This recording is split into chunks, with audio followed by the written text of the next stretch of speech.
Practical numbers भी।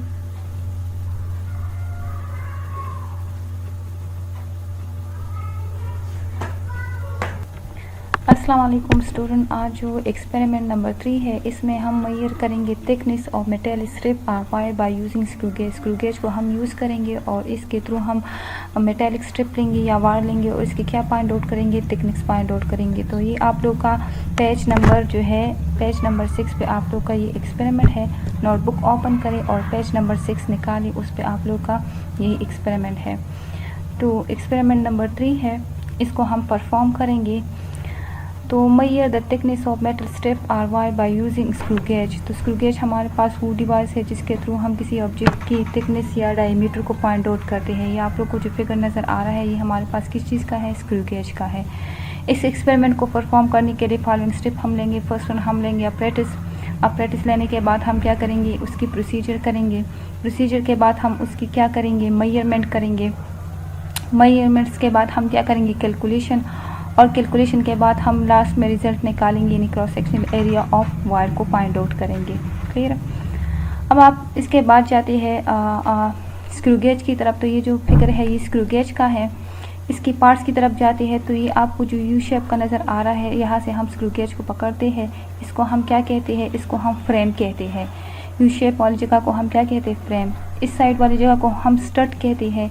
ये वाली जगह हमारे पास क्या है, सर्कुलर नट है। सर्कुलर नट के आगे जो हमारे पास है इसको हम स्क्रू कहते हैं। ये मूवेबल पार्ट है, इसको हम क्या कहते हैं, स्क्रू कहते हैं। इसके अलावा हमारे पास इसको हम टेम्बल्स भी कहते हैं या सर्कुलर पार्ट भी कहते हैं। इसके नीचे हमारे पास क्या है, मेन स्केल है। मेन स्केल में हमारे पास क्या होती है, नंबर्स होते हैं और वो नंबर्स हमें मिलीमीटर में गिवन होती है। यानी इसमें जो रीडिंग होती है नंबर्स, वो हमारे पास किस चीज़ में होती है, मिलीमीटर्स में होते हैं। इसके अलावा जो सर्कुलर स्केल है इसके ऊपर जो रीडिंग होती है तो वो हमारे पास क्या होती है, डिवीजन में होते हैं। और इसमें टोटल हमारे पास कितने डिवीजन होते हैं, 100, यानी इसकी टोटल 100 पार्ट होती है। तो ये हमारे पास इसका पार्ट हो गया।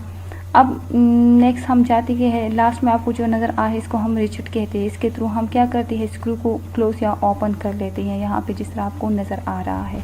क्लियर।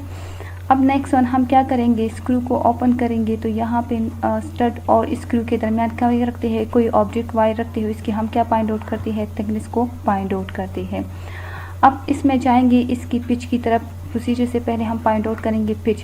तो पिच हमारे पास क्या है कि जब हम इसको स्क्रू को 1 टाइम रोटेशन दे दें और 1 टाइम रोटेशन के थ्रू ये स्क्रू हमारे पास जितनी लीनियर डिस्टेंस कवर करे तो इसको हम क्या कहते हैं, पिच कहते हैं। यानी 1 रिवोल्यूशन जब हम देते हैं इसके थ्रू पिच हमारे पास जितनी लीनियर डिस्टेंस कवर करती है तो उसको हम क्या कहते हैं, पिच कहते हैं। ठीक है।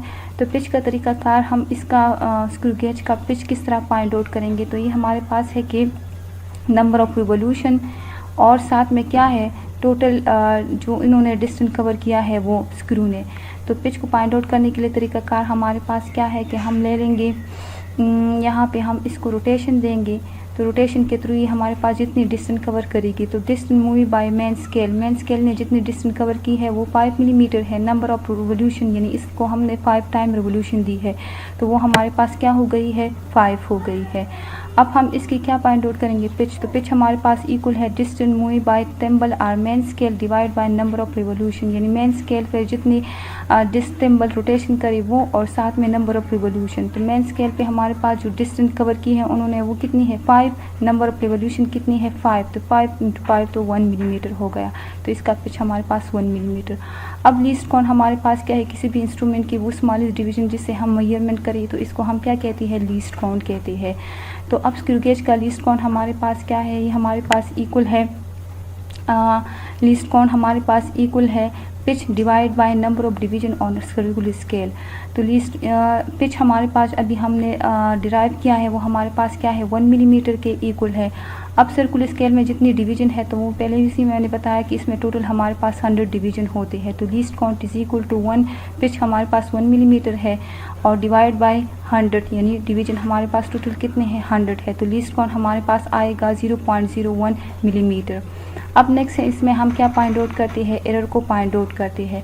तो एरर जब हमारे पास सर्कुलर स्केल और मेन स्केल का ज़ीरो कोइंसाइड ना हो जाए तो इसको हम क्या कहते हैं, एरर कहते हैं। तो यहाँ पे आपको नज़र आ रहा है इसमें मेन स्केल का ज़ीरो और सर्कुलर स्केल का ज़ीरो कोइंसाइड नहीं हो रहा, तो इसको हम क्या कहते हैं, एरर कहते हैं। तो यहाँ पे हमारे पास इस स्क्रू गेज में अब एरर मौजूद है। ये आखिर में हम कैलकुलेट करेंगे कि यहाँ पे इसकी वैल्यू हमारे पास क्या है। अब फर्दर इस एरर की हमारे पास क्या है, 3 टाइप है। फर्स्ट वन हमारे पास क्या है, ज़ीरो एरर। तो ज़ीरो एरर हम किसे कहते हैं, जब मेन स्केल का मेन स्केल का ज़ीरो और सर्कुलर स्केल का ज़ीरो बिल्कुल एक दूसरे के साथ कोइंसाइड हो जाए तो इसको हम क्या कहते हैं, ज़ीरो एरर कहते हैं। यहाँ पे फिगर में नज़र आ रहा है, इसको हम zero error is equal to null, यानी इसमें कोई एरर मौजूद नहीं है जब सर्कुलर स्केल और मेन स्केल का ज़ीरो कोइंसाइड हो जाए।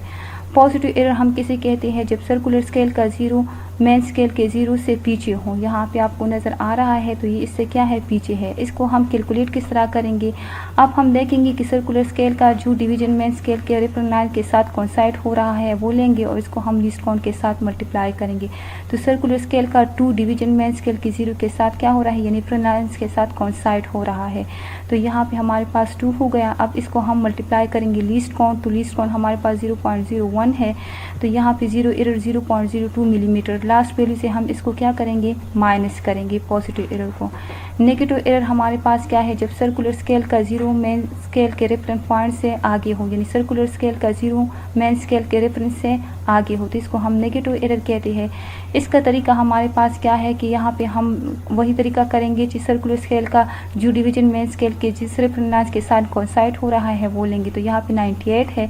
अब इसका तरीका मुख्तलिफ है, इसको हम सर्कुलर स्केल के टोटल डिवीजन से कोइंसाइड स्केल को माइनस करेंगे। सर्कुलर स्केल के टोटल डिवीजन 100 है, कोइंसाइड जो हो रहा है वो 98 है, तो इसे हम माइनस करेंगे तो 2 आ रहा है। इसको लीस्ट काउंट के साथ मल्टीप्लाई करेंगे तो ज़ीरो एरर हमारे पास 0.02 मिलीमीटर आ रहा है। लास्ट वैल्यू के साथ हम इसको क्या करेंगे, प्लस करेंगे। तो यहाँ पे हमने जो प्रोसीजर किया है हम इसको एक साइड पे लिखते जाएंगे ताकि आखिर में हम क्या करें, इसकी कैलकुलेशन निकालें। तो हमने लीस्ट काउंट निकाला जो हमारे पास आया 0.01 मिलीमीटर। इसके बाद हमने निकाला इसका इसमें एरर निकाला। तो यहाँ पे हमारे पास जो इसमें आ रहा है, इस स्क्रू गेज में जो एरर आ रही है हमारे पास वो 0.05 मिलीमीटर है। अब हम टेबल की तरफ आएंगे तो यहाँ पे हम क्या करेंगे, मेन स्केल की रीडिंग लेंगे और सर्कुलर स्केल की रीडिंग। अब यहाँ पे मेटेलिक स्ट्रिप ले लें या वायर ले लें, इसको रख लें। अब आप नोट डाउन करूँगी कि यहाँ पे मेन स्केल की रीडिंग हमारे पास कौन सी है, तो इसको रोटेशन दूँगी तो यहाँ पे मेन स्केल की जो रीडिंग आई है वो आप लोग नोट कर लोगे। तो मेन स्केल की रीडिंग हमारे पास 3 आई है, सर्कुलर स्केल पे हमारे पास जो रीडिंग आई है वो 55 है। अब क्या करोगे, सर्कुलर स्केल के वैल्यू को लीस्ट काउंट के साथ मल्टीप्लाई करोगे और इसके साथ मेन स्केल की वैल्यू को प्लस करोगे तो यहाँ पे हमारे पास इसकी एक वैल्यू आ जाएगी। अब सेम प्रोसेस आप इस स्ट्रिप को मुख्तलिफ तरीक़ों से रख सकते हो। अब मेन स्केल की रीडिंग लेंगे तो मेन स्केल की रीडिंग वही लेंगे जो डिवीजन रेफरेंस लाइंस के साथ कोइंसाइड हो रहा है, तो वही हमारे पास सर्कुलर स्केल की रीडिंग होगी। और मेन स्केल की रीडिंग हम यहाँ पे नोट करेंगे कि कौन सी पॉइंट पे आ रहा है। तो अगेन यहाँ पे 3 आ रहा है और यहाँ पे 53 रेफरेंस स्केल के साथ कोइंसाइड हो रहा है। अगेन सेम प्रोसेस वहाँ करें, सर्कुलर स्केल के साथ लीस्ट काउंट मल्टीप्लाई करें और मेन स्केल की वैल्यू को प्लस करें। सेम प्रोसेस आप रिपीट करवाएं तो आपके पास मुख्तलिफ डायमीटर मिलीमीटर में आ जाएगा। इन तमाम वैल्यू को आप फिर क्या करोगे, एवरेज लोगे, तमाम वैल्यू के प्लस करोगे और जितने नंबर है उस पर डिवाइड करोगे। तो यहाँ पे आपके पास लास्ट वैल्यू जो ज़ीरो एरर आपके पास पॉजिटिव आया है तो उस एब्जर्व वैल्यू से आप इसको क्या करोगे, माइनस करोगे तो आपके पास फाइनल वैल्यू आ जाएगा। तो ट्रू डायमीटर आपके पास जो आया है observe diameter minus plus zero correction, तो यहाँ पे आपके पास ऑब्जर्व वैल्यू ये है। अब इससे आप क्या करोगे, ज़ीरो एरर जो पॉजिटिव आपके पास आया है इसको आप क्या करोगे, माइनस करोगे तो वो आपके पास 0.05 मिलीमीटर आया है। तो इनसे ये वैल्यू माइनस करें तो आपके पास ट्रू डायमीटर की वैल्यू आ जाएगी। तो ये हमारे पास परफॉर्म हो गया, एक्सपेरिमेंट नंबर 3 मीटर हो गया।